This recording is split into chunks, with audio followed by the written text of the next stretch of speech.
Amici di Diretta Sport UDT, un cordiale buon pomeriggio e bentornati alla seconda edizione di Diretta News, la striscia di informazione dedicata al mondo dello sport sardo. Oggi è venerdì e dunque andiamo a raccontare quello che sarà il weekend che sta per arrivare. Iniziamo come di consueto dall'eccellenza dello sport sardo, ossia dal Cagliari Calcio, Cagliari che si prepara al match di domenica alle 15 contro il Pescara, una gara senz'altro particolare per i rossoblù che si trofferanno di fronte a quello Zdenek Zeman che 2 anni fa guidò i cagliaritani in una disgraziata stagione culminata con la retrocessione in Serie B. La presenza del Boemo aggiunge un pizzico di sale a una gara dai contenuti piuttosto blandi, con il Cagliari che, come sapete, da tempo tranquillo e il Pescara già matematicamente condannato al ritorno in Serie B. Si tratta della 34esima giornata, rimangono dunque soltanto 5 giornate alla fine del torneo. Intanto anche Cagliari Pescara andrà a sottostare all'obbligo della tessera del tifoso per coloro che hanno acquistato il voucher e che vorranno dunque presenziale alla gara del Sant'Elia. Nella nostra rapida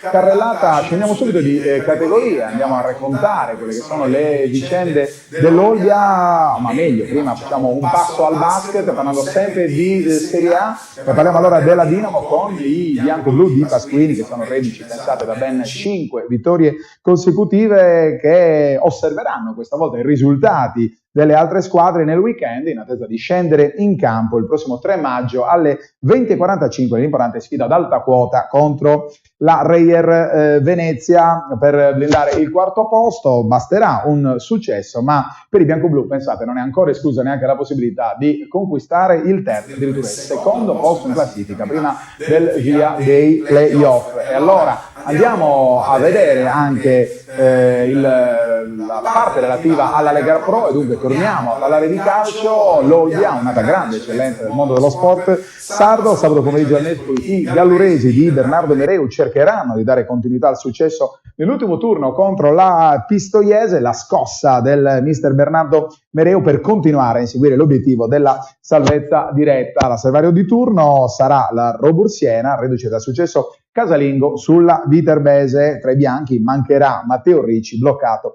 per un turno dal giudice sportivo. Abbiamo visto il prossimo turno e anche la classifica, allora entriamo ad analizzare quello che è il nostro vero focus. Parliamo cioè di Serie D. La Strachena davvero a un passo dal sogno nella promozione in Lega Pro e allora andiamo a sentire il servizio su quella che sarà di fatto la penultima giornata del torneo. Si preannuncia caldissima la 33esima e penultima giornata per le 7 squadre sarde impegnate nel campionato di Serie D. Fari puntati sul Frogheri di Nuoro, dove la capolista Arzachena cercherà di compiere un passo, forse decisivo, verso la prima storica promozione nel calcio professionistico. Quello che andrà in scena nel capoluogo barbaricino sarà una sorta di derby tra formazioni in forte polemica verso i trattamenti arbitrali ricevuti nelle ultime domeniche. I verdazzurri infatti hanno visto volare via buona parte delle proprie chance di agguantare il treno playoff a causa dell'ingiusto 4-1 incassato domenica scorsa in casa dello Stiamare, con il presidente Artedino che nel post partita ha alzato la voce denunciando la volontà politica di far ottenere il pass per gli spareggi promozione all'Aquila, diretta inseguitrice degli uomini di Mariotti. L'Arzachena dal canto proprio vede sempre più vicino lo striscione del traguardo e per questo motivo cerca di mantenere i nervi saldi, anche se l'arbitraggio della sfida, pur vinta di domenica scorsa contro l'Avezzano, ha lasciato strascichi. Nuorese Arzachena sarà infatti anche il derby degli assenti. Tra gli smeraldini mancherà Aloia, appiedato per 2 turni dal giudice sportivo, e sarà costretta a seguire dagli spalti anche mister Mauro Giorico, squalificato, che per l'occasione verrà sostituito in panchina dal suo vice Roberto Scirpoli. Nelle fila della Nuorese non ci sarà invece Gallo, espulso dall'Anco Marzio e fermato per ben 3 partite. Nell'altro derby di giornata il Muravena non può sbagliare nel match casalingo contro un Lanusei già da tempo sicuro della permanenza nella categoria. I sarabesi sono impegnati nel testa a testa contro la Torres che dopo 3 occasioni sciupate vede avvicinarsi lo spettro della retrocessione diretta in eccellenza. Ai rossoblù servirà il risultato pieno nella difficile trasferta sul campo dell'Alba Longa del sardo Andrea Pintori. Finale tranquillo per l'altra formazione di Sassari, il Latte Dolce, che domenica pomeriggio festeggerà la salvezza davanti al proprio pubblico affrontando il Rieti. Infine, punti pesanti in palio anche al Comunale di San Teodoro, dove gli uomini di Tatti, 14esimi con 28 punti, cercheranno di frenare la corsa dello Stiamare. Allora, questi gli ultimi 180 minuti del campionato di Serie D, girone G. Andiamo anche a vedere quello che è il prossimo turno del quarto torneo nazionale insieme al prossimo turno. Spicca, come vedete, il confronto del Frogheri di Nuoro tra Nuorese e Arzachena, un Arzachena che viene inseguito, lo potete vedere con la classifica che ci è prontamente proposta dal nostro Andrea Marungio in regia, Monterosi e Rieti che inseguono la formazione gallurese con gli smeraldini, che sono però davvero molto molto determinati per provare a conquistare l'immediato salto di categoria in Lega Pro della Pelosi. L'abbiamo detto, una lodevole iniziativa peraltro, per l'incasso del match interno sarà totalmente devoluto come premio stagione ai sassaresi. Scendiamo di categoria, parliamo adesso del campionato di eccellenza. Domenica sul metro di Sarodia andrà in scena quello che è di fatto l'ultimo atto del massimo campionato regionale di competenza della FIGC Sardegna, la finale playoff tra Budoni e Calangianus. Ecco la preview della gara nel nostro servizio curato dal nostro Roberto Rubio. I fari del calcio dilettantistico sardo saranno tutti puntati su di loro. Domenica pomeriggio sul campo neutro di Oristano, Budoni e Calangianus si sfideranno in una finale secca che stabilirà quale delle due formazioni potrà continuare a inseguire il sogno della Serie D nei playoff nazionali che scatteranno il prossimo 21 maggio. Il Calangianus arriva sull'onda dell'entusiasmo dopo il successo di misura ottenuto sul Castiadas nella semifinale della scorsa domenica. Alessandro Sassu, tecnico rivelazione del torneo di eccellenza, dovrà fare i conti con la stanchezza dei suoi, reduci da 120 minuti di estenuante battaglia sul manto erboso del signora Chiara, e si affiderà alla classe dei suoi uomini migliori, dal portiere Matteo Forzati al brasiliano Del Soldato, passando per Fabio Cocco, match winner dell'incontro col Castiadas. Il Budoni, dal canto proprio, ha potuto usufruire di una settimana di riposo, senz'altro utile a mister Cerbone per smaltire le tossine lasciate da un finale di stagione in gran crescendo. Grazie a un'ottima seconda parte di campionato, infatti, Trini e compagni si sono issati al secondo posto in classifica alle spalle della corazzata Tortolì e davanti proprio al Calangianus, staccato di ben 5 lunghezze. Per ottenere quegli spareggi nazionali che potrebbero consentire l'approdo in Serie D anche tramite un probabile ripescaggio, il Budoni avrà bisogno della vena offensiva del bomber argentino Sartor Camigna, terzo nella classifica dei cannonieri dopo Niedu e Fanni. Le due tifoserie sono attese in gran numero domenica pomeriggio sulle gradinate del centro federale Sarodia. Dopo gli episodi spiacevoli che hanno fatto da contorno alla semifinale tra Calangianus e Castiadas, ci si augura 90 minuti di grande sportività, dentro e fuori dal campo. Allora, questo è il servizio sul big match di domenica a Sarodia. Web ci permette di stare a tutto tondo sulla notizia. Allora, avevamo detto la mano tesa del Calangianus al Castiadas, prontamente è arrivata anche l'accettazione delle scuse da parte del presidente del Castiadas, Pierpaolo Piu, e allora si va ad azzerare una situazione, si torna a parlare di calcio. Noi lo faremo trasmettendovi sulla nostra pagina Facebook di Directa Sport Live TV dal Sarodia di Oristano, con collegamento a partire dalle 15:45. Scendiamo ancora di una categoria, parliamo sempre di calcio, andiamo in promozione perché al Samassi manca nel girone A davvero un solo punto per festeggiare il ritorno nel campionato di eccellenza. Gli uomini di Busanca cercheranno di ottenerlo domenica nel match di Assemini contro la San Marco. Sentiamo anche in questo caso il nostro servizio. Un ultimo sforzo e poi sarà eccellenza. Dopo una corsa perdifiato durata 27 giornate, il Samassi si prepara a riabbracciare la massima divisione del calcio sardo dopo un'assenza durata 3 lunghi anni. Agli uomini di Busanca basta un solo punto per brindare al salto di categoria con 180 minuti di anticipo sulla chiusura della stagione, e i mediocampidanesi cercheranno di ottenerlo domenica pomeriggio sul campo di una San Marco Assemini 80 che staziona nella tranquillità del centro classifica. La festa biancazzurra era pronta già domenica scorsa, ma la vittoria sul fanalino di Coda Monteponi non è bastata a causa della risposta, per certi versi inaspettata, del Carbonia, capace di battere a domicilio l'Arbus nonostante il fiato corto di un finale di stagione segnato dalle tante assenze. Potrebbe allora essere il manto erboso del comunale Cochinas di Assemini il teatro del trionfo del Samassi, che si affiderà come di consueto alla forza di un collettivo trascinato dal bomber Cristian Cacciuto, capocannoniere del girone con 23 reti. Ma De Sì e soci punteranno anche sulla solidità di un impianto difensivo che in stagione ha concesso appena 20 reti. Nessuno nei due gironi del campionato di promozione ha saputo fare di meglio. Dall'altra parte della barricata ci sarà una San Marco tutt'altro che rassegnata a recitare il ruolo della vittima sacrificale. La squadra allenata da Enzo Zottoli, neopromossa nella categoria, ha infatti saputo mettere alla frusta varie volte le big del torneo nel corso di questa annata. Basti pensare alle vittorie ottenute su Carbonia, 2 volte Arbus e Carloforte. Si prospettano dunque 90 minuti tutt'altro che scontati, forse i più importanti della stagione, per un Samassi che aspetta di tornare su un palcoscenico certamente più consono come quello dell'eccellenza. Allora questo è il campionato, il servizio dedicato al campionato di promozione girone A col Samassi che conta davvero i minuti prima di festeggiare il ritorno in eccellenza. Adesso cambiamo sport, parliamo di basket, iniziamo dalla seconda realtà della Sardegna, cioè dal Sustentus Estu, che è davvero a un passo dalla conquista della permanenza del campionato di Serie B. Ci sarà un nuovo confronto interno con Vicenza, con la Tramarossa Vicenza, con la prima gara che si giocherà sabato alle 20:30. Anche in questo caso il servizio del nostro Roberto Rubio. Tutto pronto a Sestu per gara 1 della serie play-out tra Sustentus Estu e Tramarossa. Tutto pronto a Sestu per gara 1 della serie play-out tra Sustentus Estu e Tramarossa Vicenza. Grazie al risultato ottenuto sabato sui vicentini, i pirati hanno guadagnato il vantaggio del fattore campo e potranno dunque giocare tra le mura amiche del Palamellano sia la prima sfida che l'eventuale bella. Un vantaggio non di poco conto per la squadra di coach Sassaro, a caccia di una storica salvezza all'esordio in Serie B. C'è stato un dibattito sul fattore campo, andrà a incidere. Non stiamo parlando di un palazzetto di 5.000 posti, però i nostri tifosi sono sempre stati fondamentali per noi in una palestra piccola che però si fa sentire. Magari per gli avversari può non influire, ma a noi dà sempre una grande carica in più. La vittoria di sabato scorso è stata indubbiamente importante sotto il profilo dell'entusiasmo, ma la strada per i biancoblù è tutt'altro che in discesa. È una situazione particolare perché giochiamo di nuovo con l'ultima squadra sfidata nella regular season e le sicurezze non possono essere tante, possono limitarsi più che altro alle nostre capacità, ai nostri recuperi di qualche diciamo, infortunato e al fatto comunque di aver ritrovato la vittoria e fiducia in noi stessi. Sabato, specie nella prima frazione, Vicenza ha approcciato la gara in maniera piuttosto aggressiva, con il match che, in alcuni frangenti, ha rischiato di sfuggire di mano ai direttori di gara. Considerata l'importanza della posta in palio, la sfida inaugurale della serie si preannuncia una battaglia, se possibile ancor più aspra, nella quale sarà fondamentale mantenere i nervi saldi. Ci stiamo preparando più che altro.